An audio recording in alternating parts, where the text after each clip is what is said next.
pas seulement on cache les morts, mais on trompe la population, les veuves et les enfants, que les militaires soient en opération, soit au Mozambique, soit en Centrafrique, soit...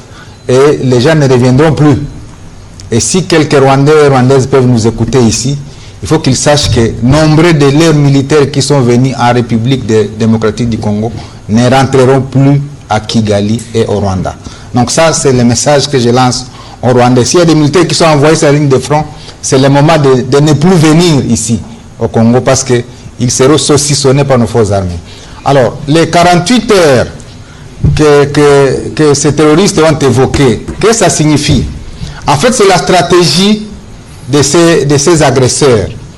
C'est que la bataille de Mubambiro et de Sake, sur la colline qu'on appelle Macha, c'est à gauche de la cité de Sake, et sur les 3 antennes, et sur la route qui va vers Kimoka, en allant vers Kichanga, ils ont subi d'énormes pertes.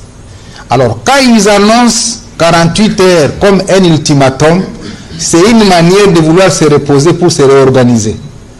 Et donc, l'appel que moi j'ai fait aux forces armées, c'est de considérer que dans ce temps ici, ces 48 heures, où ils pensent donner un ultimatum, c'est comment récupérer tous les corps, les blessés, et recompléter les unités pour faire un nouvel assaut sur nos forces armées. C'est le moment de les traquer, de ne pas leur laisser une seule seconde. Et là, vous trouverez qu'ils seront mis en état. Donc, c'est la stratégie rwandaise, c'est connu. Quand ils ont tué, ils ont abattu l'avion de Abiyarimana, ils étaient à Arusha en train de parler pour dire non, nous temporisons un peu, nous allons voir. Entre-temps, ils ont abattu l'avion et c'est là l'élément déclencheur du génocide.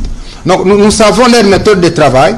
Heureusement qu'ils font face aux gens qui les connaissent. C'est pourquoi nous resituons à l'opinion tous ces éléments-là, pour que ceux qui ne connaissent pas sachent les méthodes de travail, les modus, comment on a dit, operandi, hein, modus operandi des Rwandais. Là, ils sont saucissonnés, c'est la raison pour laquelle ils veulent observer une pause de 48 heures. Mais aux forces armées, n'observez pas ça, parce qu'ils veulent créer la peur dans les chefs des forces armées. Il faut ce matin déjà les poursuivre pour les amener beaucoup plus loin, afin de les repousser d'où ils sont venus. C'est le conseil que je peux donner, mon général.